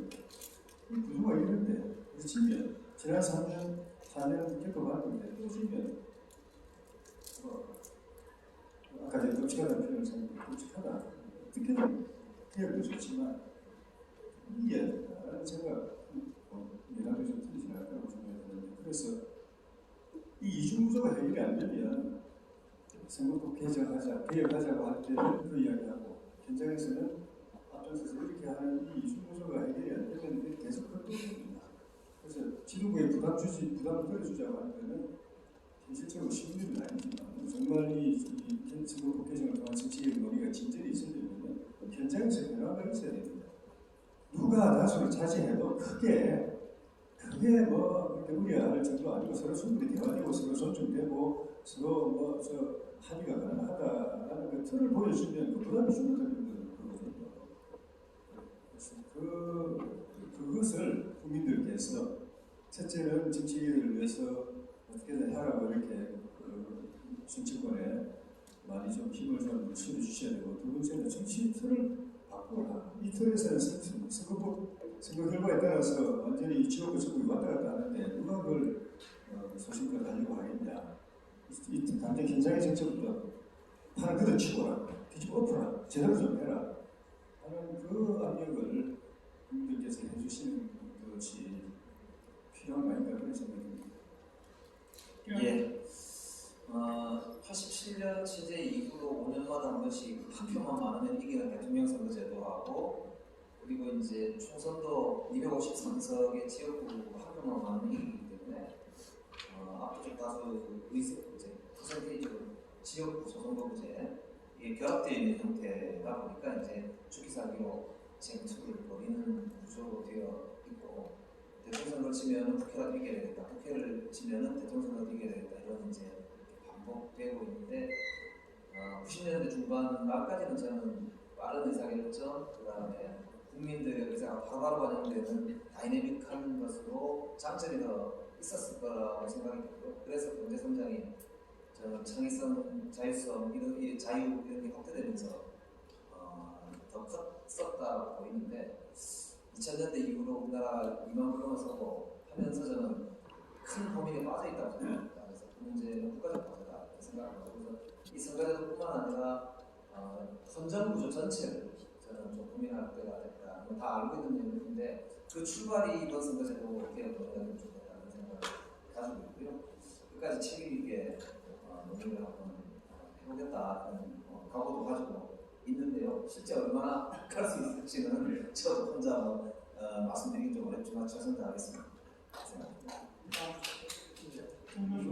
미국 건국 아버지들이 건국 초기에 이구만 버지니아하고 무조건 빌라웨어하고 선교지들 정치를 가지고서 싸울 때 주 대표들이 제의한 지역 대표용 상원 그 위대한 대타협이라고 하지 않습니까? 그 컴프로마이즈 그런 정신을 우리가 한국에서 지금 지역 대표용 상원이 없는 상황에서 지역이 소멸 위에 있는 지역의 정치적 이익을 대변할 수 있는 그런 정신을 이번 선거 지금 때 꼭 좀 반영해 주셔야 됩니다.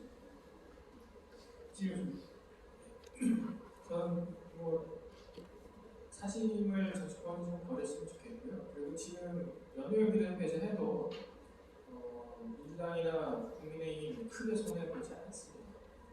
너무 조금의 이익에 민감하게 반응하면서 선거법 개혁을 저출시키는 것을 국민들의 불신을 더 초래하는 그런 안 좋은 결과를 볼 수 있습니다. 그런 부분들을 최대한 피했으면 좋겠다는 생각을 합니다.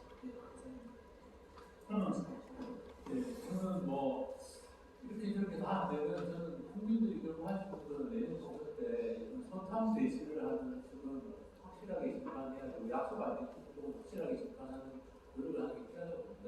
결국에는 한 번쯤은 그렇게 선탐 대시를 하면 안 되겠구나라는 걸 깨달아야지 그 다음에 우리가 정치가 좀 나아질 것 같아서 저는 두분 위원님 같은 분들이 최대한 노력하는데 그래도 하겠다는 정말 국민들로서 요구할 거 요구하고 그것도 안 받아준다면 정말 선탐 대시라는 제도를 내년 선거에 심판하는 걸로 우리 어느 정도 말해요. 자, 이렇게 일부 선거법 개정의 현황과 전망 토론을 마치고 19개월 이후에 시민단체 대표들과 함께 지금 정치권 내 여야 내부 상황까지 아주 솔직하고 진솔한 발표를 들었습니다. 그 여건에서 우리가 무엇을 어떻게 할 것인지 아까 성환영 기자의 그 썰렁한 농담을 듣기 때문에 비가 올 때까지 지내는 기후제를 어떻게 지낼 것인지 코끼리가 죽을 때까지 방을 어떻게 찌를 것인지 그 얘기를 2부 시간에 집중적으로 해보도록 하겠습니다. 수고해 주신 여러분께 박수 부탁드립니다.